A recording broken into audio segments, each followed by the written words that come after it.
Hi, I'm Peter J. Ray. Welcome to Adventures in History. Today's topic is Ruth, John, Mark, Pamela, Patricia, and Peter Ray. Family Memories, 1972. Yeah, now there are no letters from my mother to her mother for 1972, and in the last video we made, or two videos ago, Home Movies 1971, I believe we used the only home movie that my father made in 1972. There's just a short reel. It's titled Sailing Camp to Little League. And so I think that was with Rick Donaldson and I on a boat rocking it back and forth, and me pitching and playing Little League baseball. So we don't have and my father was, he was too depressed, I think, because Pam had died, and too depressed to do much filming in 1972. So in other words, I don't have any letters from my mother or home movies to show or to depict or to play for 1972, because the little my dad filmed, I believe we already included in the 1971 video. So I thought what I would do is just talk about 1972 in our family and what I remember. Now we were living at 20689 Beechcliff Boulevard in Rocky River, Ohio, USA, and this was our last year in that house. We moved in late 1960, and we moved out. We moved in the spring, I believe it was the spring of 1973, to another house in Rocky River on Avalon Drive on Lake Erie. So anyway, now I'm living in Rocky River now. I've been back for 10 years, and I love driving past the old house, 20689 Beechcliff Boulevard. So now in 1972, both my parents, John Ray and Ruth Ray, they both turned 48, and they both were really hurting because of the death of their daughter the year before. It was still very fresh.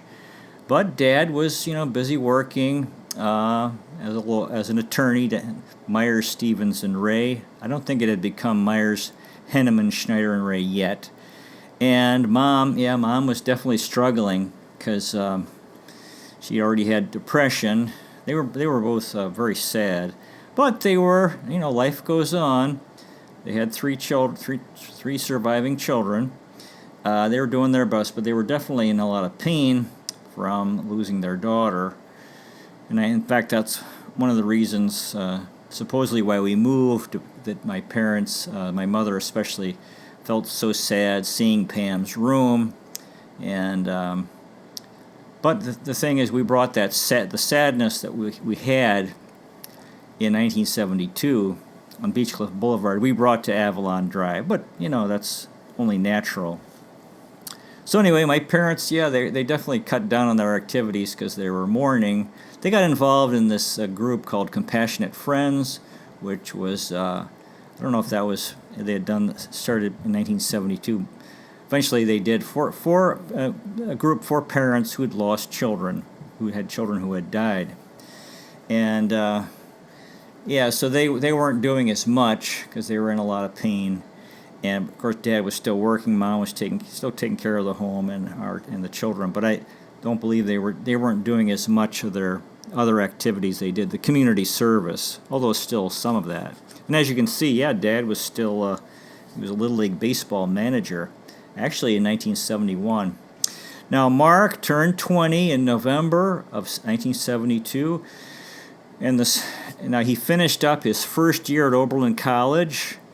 I guess in May or June, the first part of the year, and then I think he spent the summer at home working as a lifeguard at Wager Beach or Park Lawn, the two beaches that were a part of the Beechcliff Trust that my father was involved with. These two beach properties, which weren't actually public, but were owned by the homeowners, or a trust that included the homeowners in the area.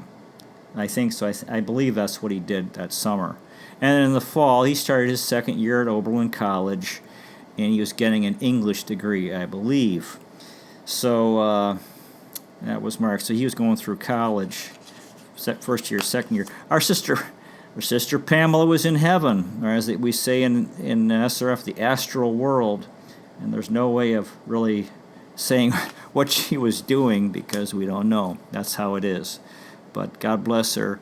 And yeah, I mean, she was a heavenly being, so maybe that's why she died young, because this world was maybe not the place for her. But I don't think she was a saint. She wasn't perfect, but she definitely had very spiritual qualities. And Mom said at one point that she had a dream where Pam said to her, "I just came down to give you a hug," meaning her life was like hugging our mother. A very loving person. So, like I said before, John, Ruth, and Mark are all with her in heaven, and I'll see them all eventually when the time's right. But we have to, while we're here, we're here on earth. If we lose people, we have to love those who are still here and fulfill our mission, because God gave us the gift of life, and we should embrace that and enjoy it and try to serve God and His purposes in this world. Now, Patricia Ann Ray turned 15. Hope I got that right. Yeah, and she finished the junior high in the early part of the year and started in the high school. So she had finished grade 8 and started grade 9. And yeah, she was definitely missing Pamela, her older sister. As I said, she had her for... Patricia had Pamela for 2.5 years more than I did because she was 2.5 years older. That made it tougher losing her because, and those 2.5 years were at an older age where you can remember things better. So Patricia was a very good student, and that continued. I think she was, this was tough, very tough for her. I think she was probably glad to go from the junior high to the high school. Junior high is very tough place to be. But she was a top student, and she was in the orchestra. She was playing the viola in the orchestra, and she played the piano. Really interested in music, tremendous student. She was in Girl Scouts, and she had her friends. And so she was, definitely missing Pamela for sure. And she still misses her. I know that. I turned 12 years old, 1972. I finished the 6th grade, graduated from Kensington Elementary School, and then in the fall started grade 7 at the junior high, and that was a big shock for me personally. So and in fact, at the end of the summer, or at the end of the baseball season, professional baseball season, I had a dramatic thing happen. I went with my father and my friend Rick Donaldson and his father to a Cleveland Indians baseball game, actually a doubleheader against the Baltimore Orioles. And we sat at these Standard Oil seats right behind home plate, off the screen. And I had started junior high, and I was really having a tough time because of the pressure to get good grades, and it was just these two grade levels. All the elementary schools funneled into the junior high. There were 5 elementary schools: Kensington, where I went, Goldwood, which was up on Center Ridge, Worcester, which was over by the river, and Bates, which was in this area development in Rocky River off of Detroit, and then Beach, which was over near St. Christopher Church. And so anyway, you had all these kids you didn't know before. All of a sudden, there were like 80% of the kids you didn't know. There were no little kids. And then it seemed like the pressure to get grades, grade pressure was there. To me, it seemed like for the first time. And sports became a big, competing in sports became a big thing. And then the whole boy-girl thing was going on. And I really was having I was shocked and like, oh my gosh, this was... my life became hard. So anyway, at that baseball game, or that doubleheader, I decided to become a Cleveland sports fan. Yeah, and because I really hadn't been.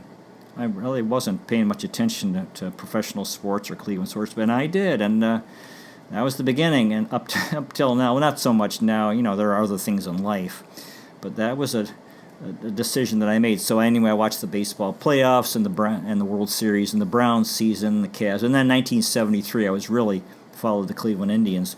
I believe, I may be wrong, my memory is that we took a trip to Mexico. We did not go to the Bahamas, to Cistern Key in 1972, because now Dad had bought the property, the next beach over from the Rummage's property that was offered to him by Will C. Grant, and but he and our mother just couldn't bear to go down there at that time where Pam had died, so we didn't go. I guess we didn't go until 1974, and I think in 1972 we went to Mexico, I believe. And I don't, if we did, Dad didn't take any, or I don't have any home movies that Dad may have taken, and I don't believe he took any, because I would have them. He was very organized, and I have a box here with all the home movies, which I had digitized. But anyway, I do remember a trip to Mexico, and we went to a couple places, Mazatlan and Culiacan, and then my dad and I had a fun routine on the. This is a Spanish language country, and they had these do not disturb signs you could put on the door of your room if you wanted to, like, you didn't want to, if you were sleeping late, you didn't want the cleaning lady coming in. And in Spanish it said no molestar. So my dad and I had a routine where one of us would say Mazatlan and the other one would say Culiacan, and then the first one would say no molestar. Mazatlan, Culiacan, no molestar. So that was fun. We did that a number of times. And they had this thing there where you could get strapped into a parachute, and there a boat would, and then you'd be aligned to a boat, and you'd be on water skis in the water, I think, and I don't know. Somehow you'd get up in the air with, or maybe no water skis, maybe just this. The parachute would, if there was wind, and you'd take off, and you'd be up in the air with this on this parachute, and this boat carrying you around and then bring you back to the beach.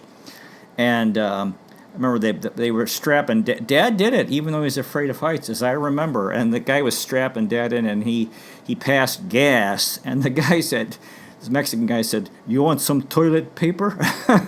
So that was pretty funny. So 1972, yeah, we were, as I said, we were on Beach Cliff Boulevard, our last year there, and we moved the next year.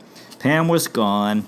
And I remember, I was going in her room, I remember sleeping in her bed, and she had a couple records I used to listen to at night. One was a John F. Kennedy Speeches that was made after he had died. Another one was 20,000 Leagues Under the Sea. And I don't know what the summer was. It was Jules Verne, book, recording from passages from that book and some music. And I don't, it might have been the year before or that summer, but I remember Mark and I riding, we had a bicycle, we called it the banana bike because it had a seat that was kind of long.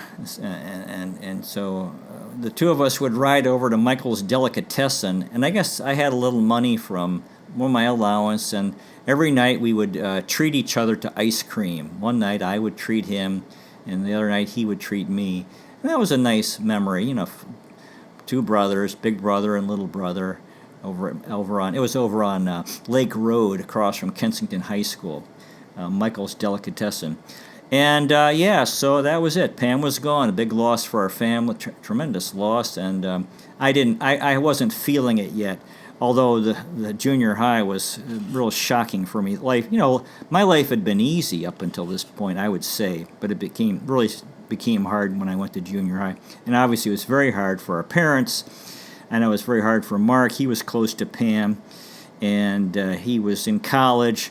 Patricia really missed her sister, and and I was still I enjoyed Kensington, but it was a big shock going to the junior high.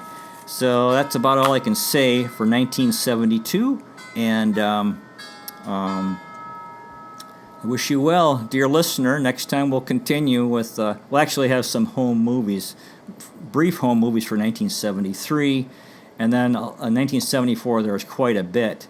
And then by 1975 we'll return to my mother's letters, and actually I'm going to have a long, after the 1974 home movie, we're going to have a long break because I'm going to be doing Ulysses S. Grant videos and 5 other things, 5 other videos in Philippine Presidents and Heroes Poetic Tour, Cleveland basketball and Cleveland football early history, and an old baseball championship team, and then more recent Cleveland baseball. So that concludes today's presentation. Thanks so much for watching. I really appreciate it. God bless you. Take care, and I'll see you next time.